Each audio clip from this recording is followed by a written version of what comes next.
You can either live your dreams or live your fears.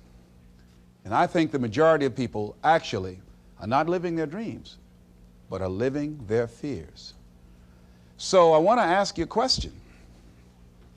What are your fears? What are you afraid of? What are you scared of? Because we all have fears, don't we? We all have something that's blocking us, that's holding us back. And as we begin to look at life, what we realize is that the reason that most people are not living out their true potential, are not doing all of the things that they would really like to do, is because of fear. Some people call fear false evidence or expectations appearing real. I'm reminded of the story of a guy that was living in an area where he had some new neighbors, and these neighbors had a bulldog. And when he came home every day, this bulldog used to chase him about a half a block from his house. Every day, he would have to streak home. I mean, he would just run. This bulldog would be right on his heels. And so he just got tired of that, because he would go home about a half a block away from home. He would look around for this bulldog, and he wouldn't see him. And he would go walking casually along, and this bulldog come out of nowhere, woo, woo, woo, and start chasing him, and he'd run home. So this one day, he just got tired. And so when the bulldog was running after him, he started running. He saw a rock, and he stopped to pick it up to throw at the bulldog. And when the bulldog got up on him, he started barking. He realized the bulldog didn't have any teeth in his mouth. Then he started chasing the bulldog. If you don't get on away from it, because the most the bulldog could have done is gum, you know. And so, you know what? Most people go through life running scared. Running scared from things that have no teeth in them, because they're false expectations appearing real. That, see, we're brilliant enough to scare ourselves to death. You realize that? There are some people actually who get a kick out of scaring themselves to death. I remember the last frightening movie I saw. It was The Exorcist. I will never forget. I was so frightened when I came home. I'll never forget. I drove in the driveway, and I had already called my former wife and said, listen, turn the lights on. I was coming in the driveway, and I was getting out of the car, and all of a sudden I couldn't get out. I started blowing my horn. I said, Madeline, they got me, they got me. She came to the kitchen with and said, take your seatbelt loose, fool. I said, oh, okay. I was frightened out of my wits. But there are a lot of people who they get off on that. They love it. I'm a person, my brother is a paratrooper. My twin brother, he's in the military, career man. I would love to jump out of an airplane to parachute. I'm scared, though. I mean, I really admire my brother for that. I would really love to be macho man like that. What are the things that you fear that's been keeping you from living your dream, that's been keeping you from doing some things that you would like to do? Just think about those things. And how do we begin to handle that? Abraham Maslow said that life is about growth. And he said, you can either go back to your comfort zone, and there you won't find any growth, or you must be willing to go forward and face your fears again and again and again, because you're never going to have a fear-free existence. I mean, some fear is acceptable and legitimate. There are some things that you really should be afraid of. Now, you shouldn't allow it to immobilize you. You acknowledge it, you take it into account, and you carry yourself accordingly. There are times that we should proceed with caution. But it's the difference between being stopped by fear. It's the difference between having a fear and the fear having you. So what do? One, acknowledge it, and knowing that it's okay. Don't condemn yourself for being afraid. It's perfectly fine to have some fears. You acknowledge your fears, you embrace those fears, and then you move on. You act on whatever it is that you fear. Because once you embrace it, see, what you resist will persist. What you resist will persist. So one of the most important things is to begin to embrace your fear. The fear of bodily harm, that's legitimate. When I was a disc jockey in Columbus, Ohio, you know, I was young, about 22, 23, thought I was tough, and I was on the air, and Al Green, who was a great performer at that time and still is now singing gospel music, had a record. His first hit record was Back Up Train. So a guy came in the town and was impersonating Al Green. I happened to know Al Green because I'd already booked him. And so when I found out this guy was impersonating Al Green, I came on the air and did an editorial about him, and I exposed him. He was a rather big fellow, and so he had the word out that when I see this guy Les Brown, the disc jockey, I'm going to knock him in the mouth for having a big mouth. So I was driving down Main Street in Columbus, Ohio, had my son in a car, and I always had this little saying, hey, if anybody ever put a threat on me, I'm going to make them honor it. So I saw this guy in the street. So I pull around. I said, excuse me, I'll be right back. Got out of the car. I said, hey, man, I heard you said that you were looking for me. I'm Les Brown. He said, you are? I said, yeah. I said, what is it? I'm the one that said that you were an imposter. I said, I want to know what you're going to do about it. He opened his coat and he had a gun there. I say, but whatever I said to hurt your feelings, I want you to know it's all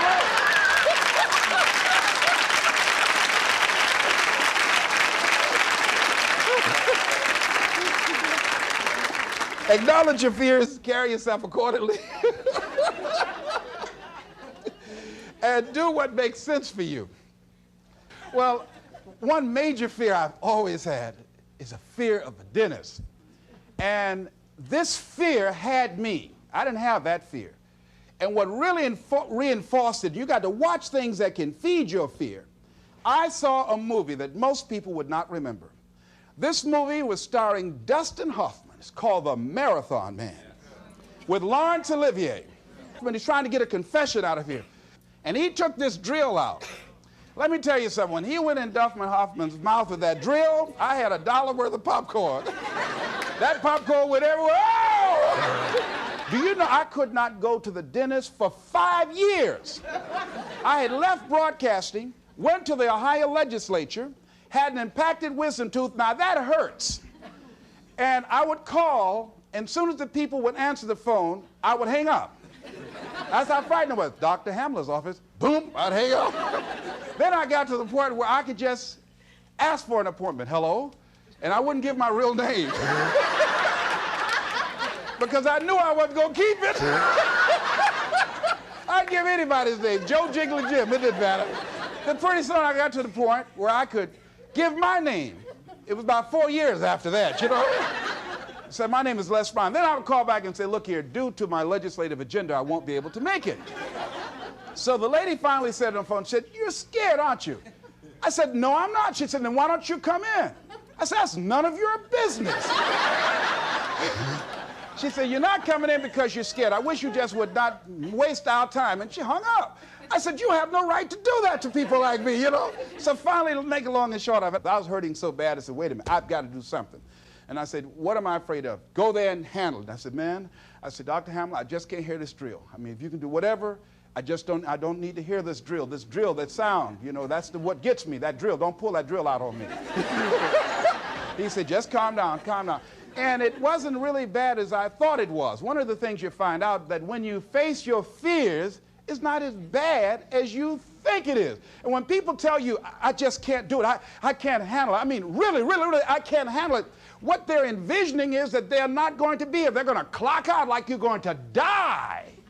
And guess what? We all had occasions when we confronted our fears, we had to do something we felt uncomfortable with, we didn't want to do it, and we did not die. They didn't come take us and put us in a box somewhere. Am I right?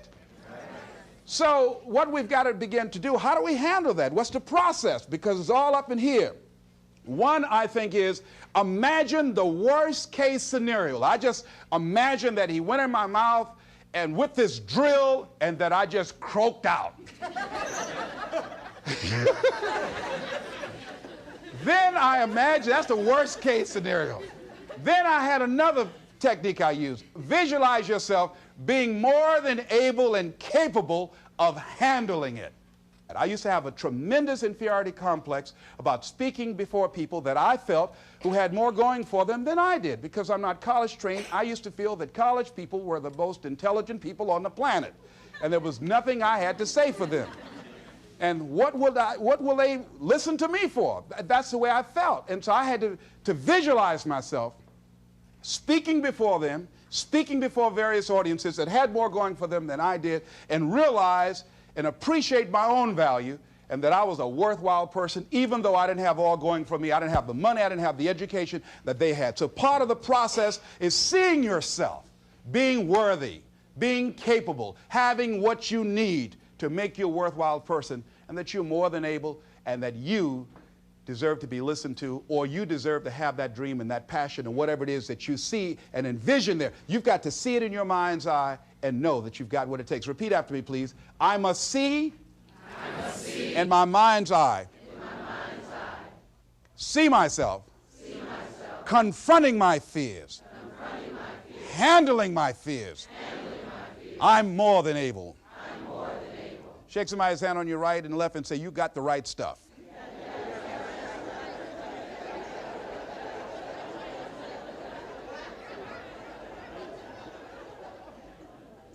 So deciding as you look at your life, as you look into the future and say, what fears am I holding on to?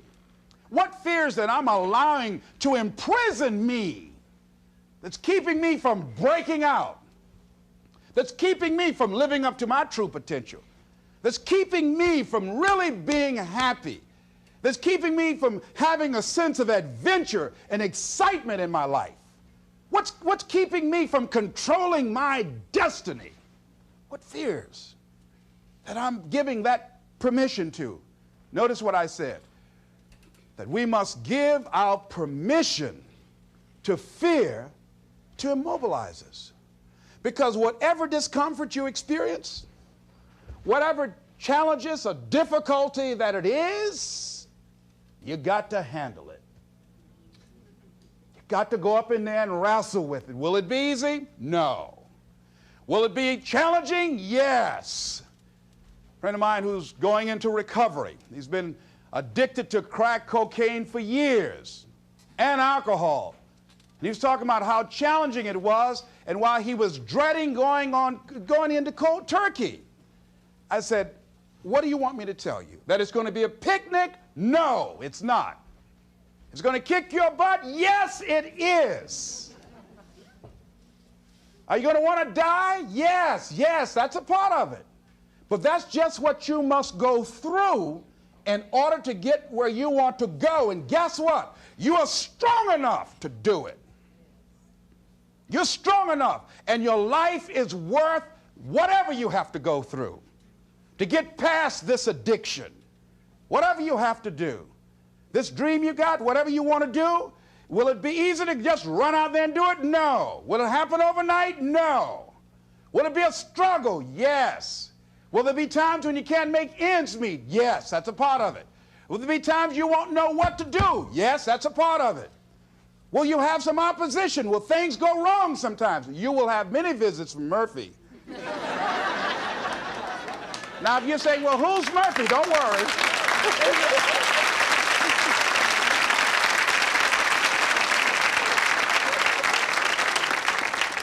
Somebody must have told us someplace along the line, I don't know where, but somebody must have told people, oh, life is going to be real easy.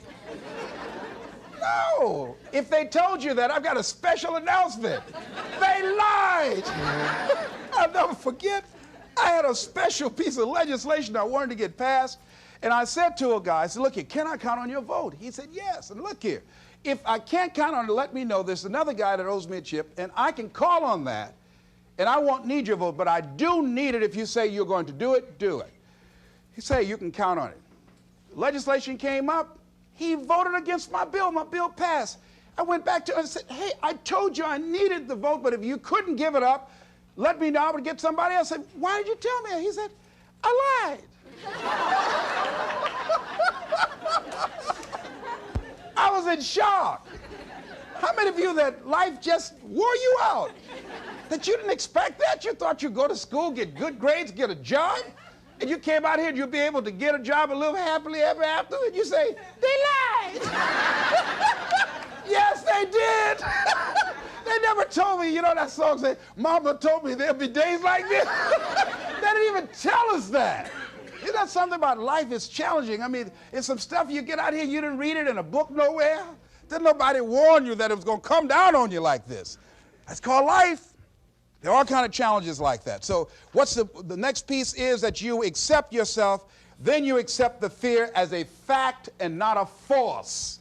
See, when you accept yourself and you accept fear as a fact, that means that it's something that happens. It's something that you're going to experience, but it is not a force to hold you back. It doesn't have any special power other than that you give it. So you accept the fact that you are afraid, and then you move on anyhow. You move on past it, and you do whatever you've got to do.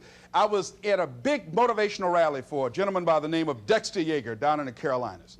I was standing backstage, and I had to go out. I was the last speaker on the program. It's the first time I'd been in a stadium of this size, over 10,000 people.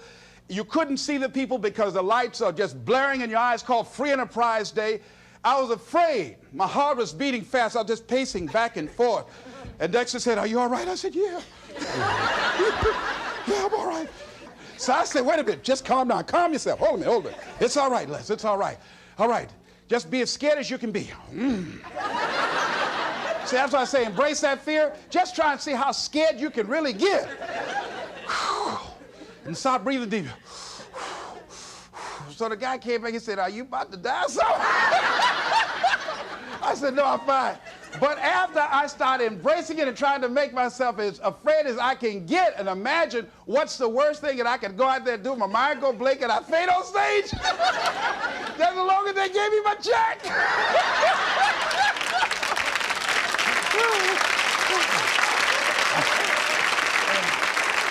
But once I started laughing at myself, I started talking to myself. I said, "You know you scared today?" And I said, I just calmed myself down. And I went out there and I cooked. And that's what you got to do. I had another experience where I was at a major corporation, and it was one of my first major presentations I was going to do for this corporation. And I had 4 other presenters that had large firms. And one of the things that you've got to do is you've got to watch your inner conversation and discipline your thinking and your imagination, because if you don't, your mind will take you on a wild trip. So my mind said, "Hey, Les." I said, "What?" "These guys are going to wipe you out. You can't compete with them." Because I heard these guys sitting over across from me, and they were talking about all that they had going for them. And so I started doubting myself, and I became afraid, and I was thinking, well, maybe I shouldn't go in there. And so I knew then, and this is what I suggest to you, sometimes you got to talk to yourself. Talking to yourself, you know, could be a good exercise. It might be the only intelligent conversation you ever get. So I got up and I went to the bathroom. I started talking to myself and said, "Les Brown, let me tell you something. What do you care about these guys and their firms and all their money? You got 6 children you've got to feed. You got a mama you've got to take care of home. You ain't got nothing to lose."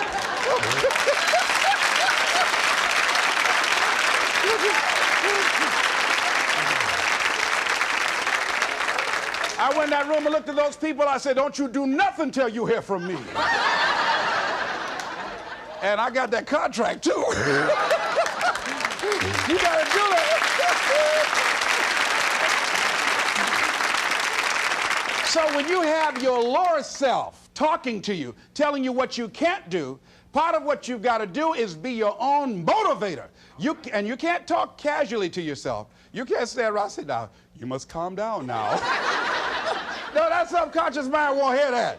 You've got to have a good conversation to yourself. Hey, and answer yourself too. Don't pay these people any attention. You answer yourself. "Hey, what you gonna do?" "I'm going there and get off." "All right, very good. Go in there and take care of business." You've got to talk to yourself, and you build yourself up, and you'll feel your energy level coming up, and people will feel that around you. See, now, if you go through life being afraid, people can sense that.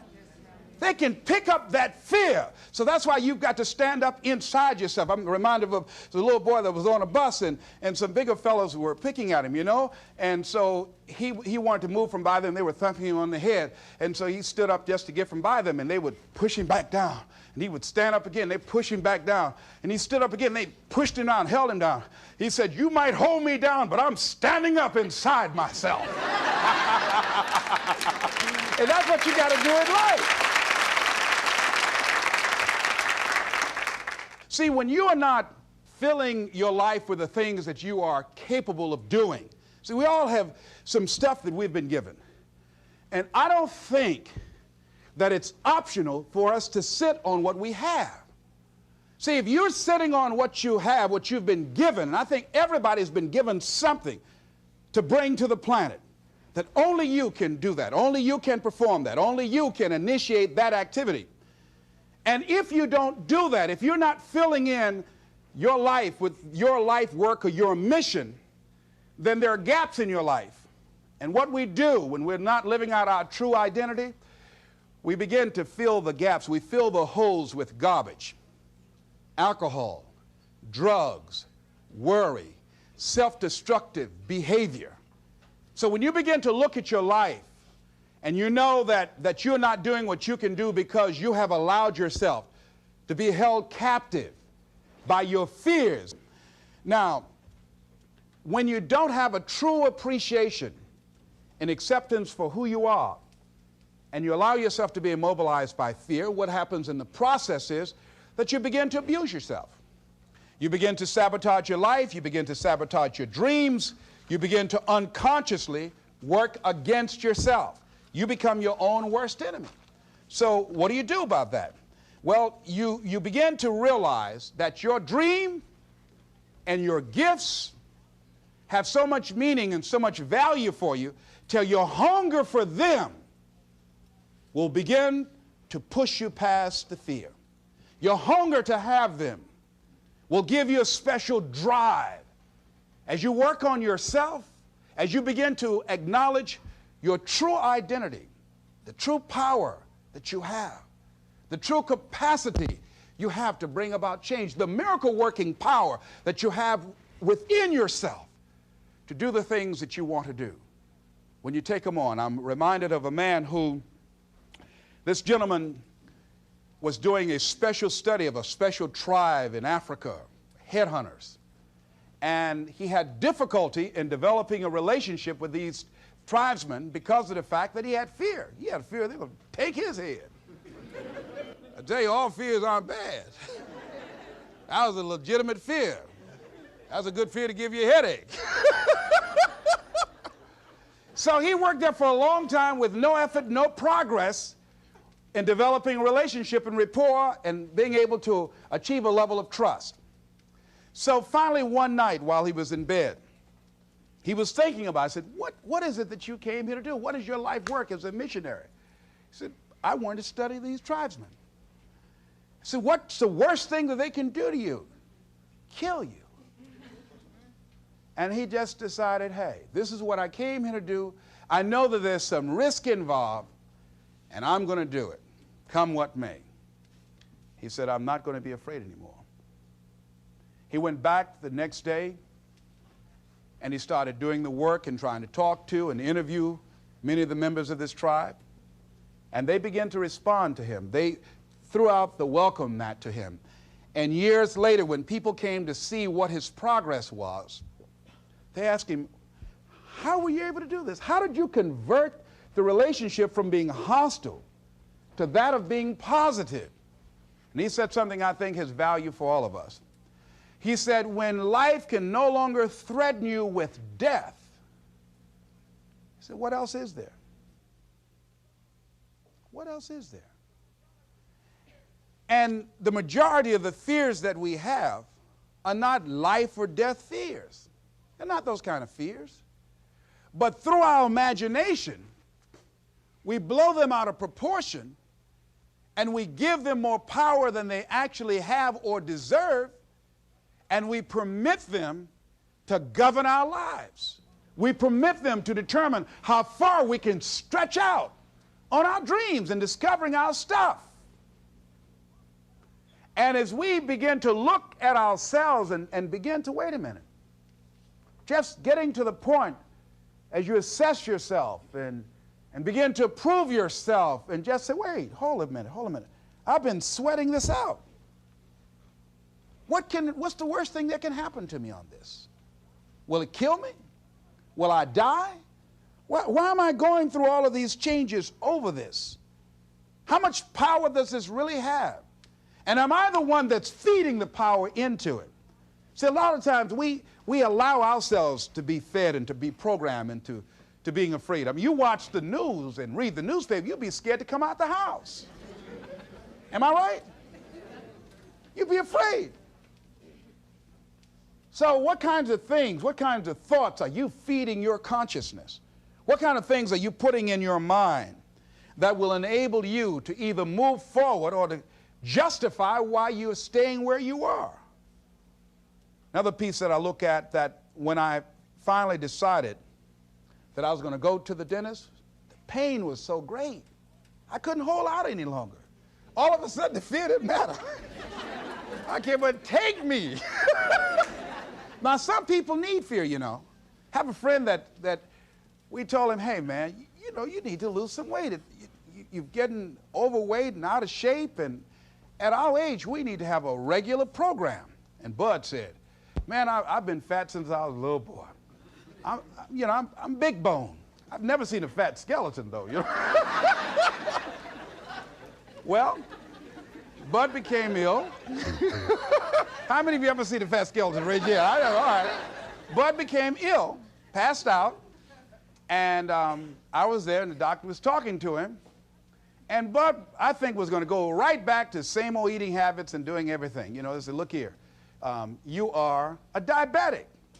He said, now, here's some of the side effects. You know, you could go blind, you can become an amputee. None of that touched him. He said, you can become impotent. He said, what did you say?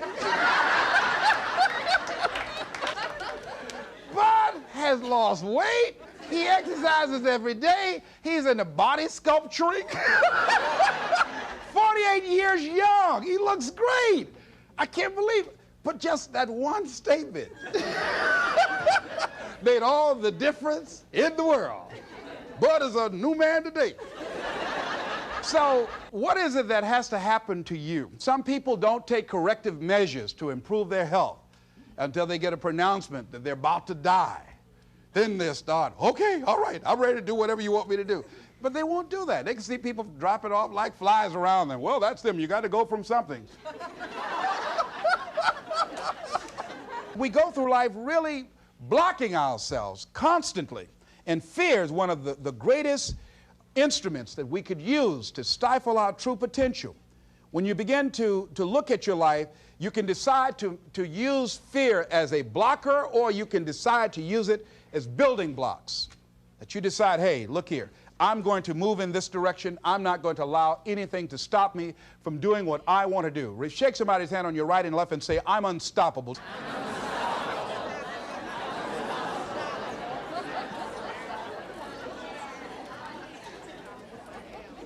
See, when you begin to understand and acknowledge your fear, and you go forth anyhow, you go forth in a spirit and a knowing that there's a way that you can begin to handle this. There's a way out here somewhere. There's a solution. What it is that you're seeking, that you have the capacity to whatever comes up, to handle it, to face it. And rather than feeling powerless, you begin to feel powerful.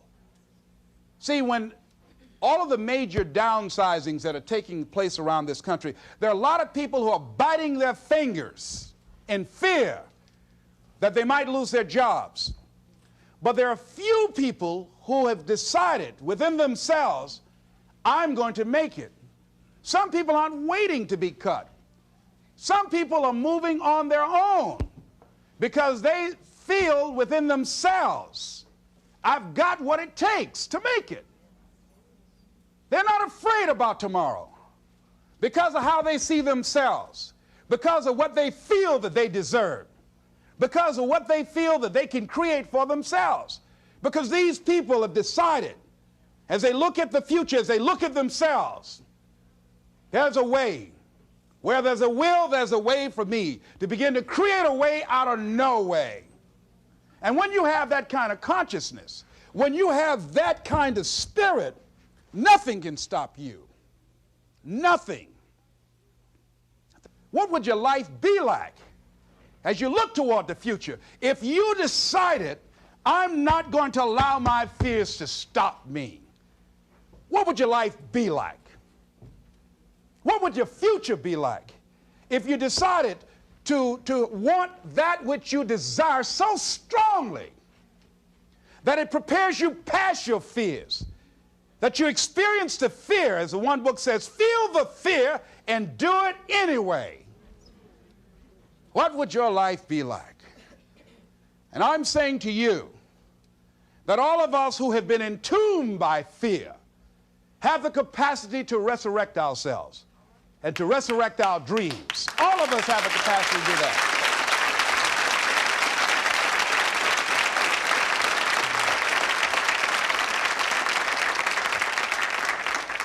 And you have, is it easy? No.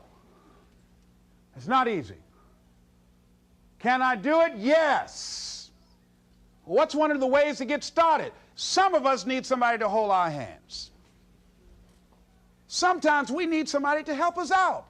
Be willing to say, I don't know. Be willing to reach out. Be willing to get some assistance to take you to the next level. One great athlete, you never expect boxers to make profound statements. I think it was Joe Frazier who said this one. He says, all of us are like the blind man at some point in our lives standing on the corner, waiting for somebody to lead us across. See, all of us at some point in our lives need some help, need someone to reach out to us, to throw out the lifeline, to help us go across some treacherous waters that we couldn't navigate by ourselves. None of us do it by ourselves. All of us at some point of our lives. We need that kind of help. We need that kind of assistance because we grow from the people we have in our lives that can enrich our lives personally, professionally, spiritually, and all the dimensions of our lives. We don't grow in a vacuum. So as you look at yourself, what are the fears you have that maybe you need some help in strengthening yourself in that area? As you assess your strengths and your weaknesses, as you begin to approve yourself and your passions and your dreams and your goals and the things that you want, if you decide to experience all of your true potential, as you decide to manifest all of your greatness, as you decide, wait a minute, what else is available to me out here if I decided to experience the fear of rejection, the fear of no, the fear of failure, the fear of standing by myself? What else is available? Of taking a chance, a fear of losing it all. What else is available to me that will bring some extra meaning and value? The fear of people not liking me. You know how many people do things they don't want to do because they want everybody to like them? Everybody's not going to like you. Excuse me, special announcement. Everybody's not going to like you. No, it's just not that kind of world. But you know, there are a lot of people who won't take positions on issues, who won't take a stand for things they believe in, who won't speak up for themselves because they don't want to make anybody mad. Oh, it was Bill Cosby. He said, I don't know what the secret of success is. He said, but here's what I know what the secret of failure is. He said, trying to please everybody. You can't please everybody. But there are people who have the fear of rocking the boat. So they just go alone in life, just go alone. Well, how do you feel? Well, I don't really want to say. How many of you know people like that? Raise your hand. These people aren't living life. They're not truly experiencing life. What do you really want to do? Well, I don't like this, but I guess I'll go ahead on and do it. No. The life is too short for that. Too short and unpredictable, moseying through. Not trying to disturb anything, not trying to shake anything up, not trying to make any waves. You see, there are some people who come through the universe and their level of contribution and the level of energy they manifest is so small, so inconspicuous that when they go, you won't even know they left. I mean, there are people who die on jobs and you say, hey, where's John? Oh, John's been dead 6 months. You're kidding. No. Is that right? Yeah. I didn't know. Why didn't somebody say, well, I guess we didn't miss him. But there's some people, because of their personality, because of their contribution, because of the investment of their time and their energy and the impact they have there, that when they go, everybody will miss them. See, when Mother Teresa checks out, everybody will know. When Rosa Parks, Everybody will know. Nelson Mandela, everybody will know. Why? Because of their contribution. See, but there's some people, because their contribution is so small, no one will care. So I'm saying, before you are boxed and buried, decide that you're going to box and bury your fears. Decide that you're going to begin to live life on a new level, seeking out new horizons, that you're going to find more love and more joy and more ways to give more to life. Guy said something, I love this. He says, everything a man does for himself, guess what? He takes with him. But everything he does for others, he leaves behind. So when you begin to say, what is it that I want to leave? What contribution that I want to begin to make? What difference do I want to make in life? What is it that I want to do with the rest of the life that I have left? What chances I need to take? What risks do I need to begin to embrace? What fears do I need to step on? What areas of my life am I dead right now? What dreams? You can either live your dreams or live your fears. You have got to get to a point where you say, I'm sick and tired of living like this. There's got to be more. That's when people go out and strike out on their dreams. That's when people get out of relationships where they're dying together rather than growing together. That's where they leave jobs. So where are you going? Away from here? I don't know.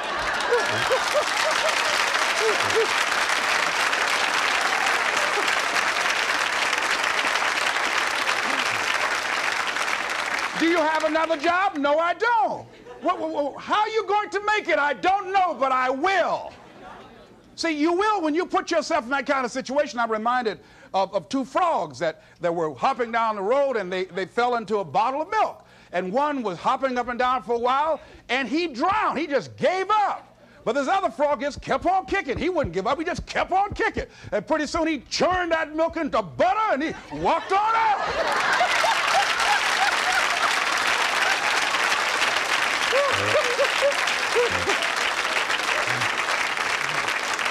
So I'm saying, when life catches you by the neck and blind slap you, whap and knock you down, I said, just keep on kicking, and you can kick on out of those circumstances, whatever they are, not be intimidated by them. Repeat after me, please. I'm going to keep on kicking. I'm going to conquer my fears.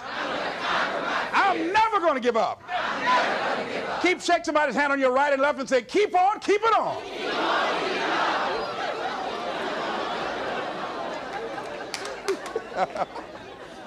I tell you, one of the exciting things about life is you got to keep the child in you. Little children dream. We used to go to work with my mama, and we would be riding across Miami Beach. My brother and I would be arguing, that's my car. No, that's your car. That Rutabaga over there. Oh, that's my house. Mama, tell him that's my house. I had that house yesterday. How many of y'all did that as kids? Raise your hand. But then after we become adults, life slaps you side the head a few times, and then you don't dream anymore. Bigger Thomas, in the book The Invisible Man, I think it was, he said, the impulse to dream has been slowly beaten out of me through the experience of life. And most people, ladies and gentlemen, have stopped living their dreams because of the lessons they've learned from life or things they've picked up, because we've only been born with two fears: the fear of a loud sound, or the fear of falling. And all the other fears are fears we learn, fears we pick up. Whatever you're scared of, your life, the value you brought to the planet, far more important than whatever you're afraid of. You're stronger. So as we begin to look toward the future and look at what will it take for us to break through those fears, one, acknowledging the fear, knowing it's all right, some fear is healthy. Beginning to know that your dreams, your passions, your drive to achieve whatever it is you want, as it has more power and meaning, it will move you past your fears.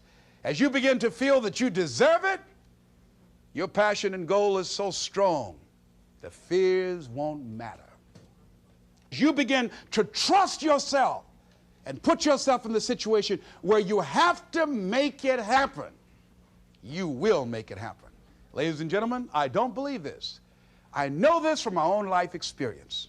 I know that you've got greatness within you. I know that you have unlimited potential in you. I know that you have something to give to the universe that was not here before you showed up. Somebody said that life is God's gift to us, and how we live our lives is our gift to God. What kind of gift are you giving? And what kind of gift could you give if fear wasn't an issue? And I'm saying you can have fears, but don't surrender. Don't let your fears have you. You're more than capable of making this your decade.